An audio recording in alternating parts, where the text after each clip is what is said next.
Irrégulier, brisé, parasite, galaxie, polynôme, dimension, flocon, courbe, infini, chaos. Irrégulier, brisé, moi, moi.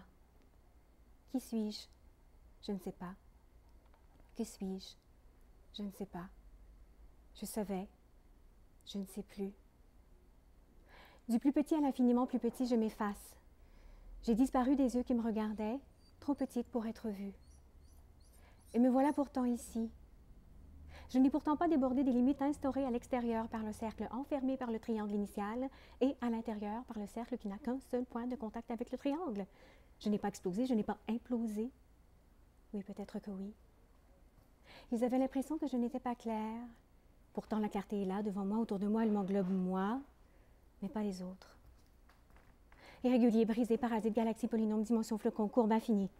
Irrégulier, brisé, moi, moi. Suis-je une structure mathématique non entière? Peut-être suis-je un objet situé dans un espace à petit n qu'on recouvre par le plus petit nombre du grand N possible de boules de rayon R. Le grand N, c'est le premier triangle du flocon de neige. Parce que moi, je suis un flocon de neige, irrégulier, morcelé, brisé. Le petit n représente la division de chacun des segments du triangle par 3. Puis, la division se répète, se répète, se répète encore, se répète à l'infini. La dimension de ce recouvrement donne la formule mathématique suivante. Logarithme grand N par logarithme parenthèse 1 par petit r. Je ne sais pas ce que représente le r, mais je sais que quand le petit r s'en va vers le zéro, quand on regarde la courbe entre le petit r et le zéro, on s'aperçoit des détails de plus en plus petits. Au fur et à mesure, on voit ces répétitions-là, des répétitions involontaires et inutiles d'un même détail, comme une pensée vide qui est là, là, là, encore là, toujours là, infiniment là.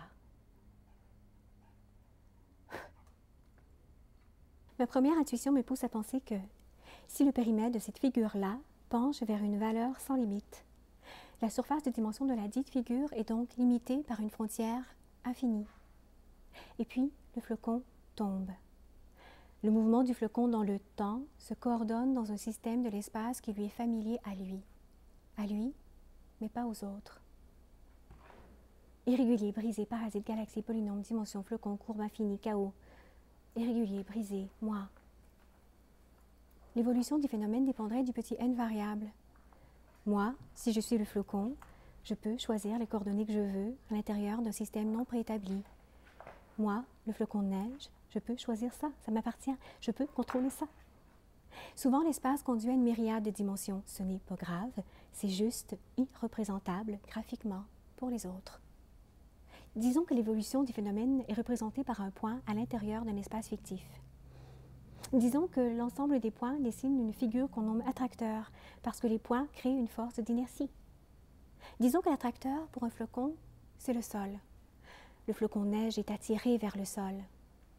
En tombant, l'impact qu'il provoque crée un désordre.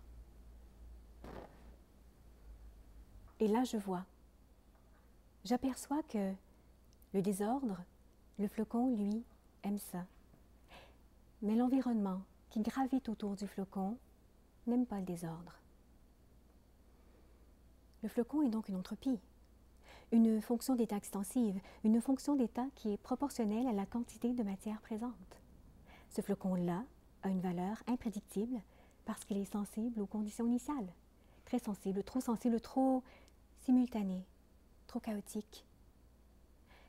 L'imprécision de ces réglages non séquentiels crée un chaos multidimensionnel à caractère dangereux pour les autres. Parce qu'ils ne peuvent pas prévoir la trajectoire du flocon de neige. Ils ne peuvent pas calculer quelque chose d'irrégulier, morcelé, brisé. C'est pour cette raison-là que les autres ne le comprennent pas. Parce que le flocon de neige est unique. Et ça, je ne me souvenais pas. Je ne me souvenais plus. Et c'est à ce moment-là que je réalise, que je sais, que je savais, que j'ai toujours su. Je me souviens que le flocon de neige, il est beau, il est fort, il peut tomber au sol et ce n'est pas grave. Ce n'est pas grave parce que le flocon de neige a réalisé que vos yeux le regardent et que vos yeux sont magnifiques.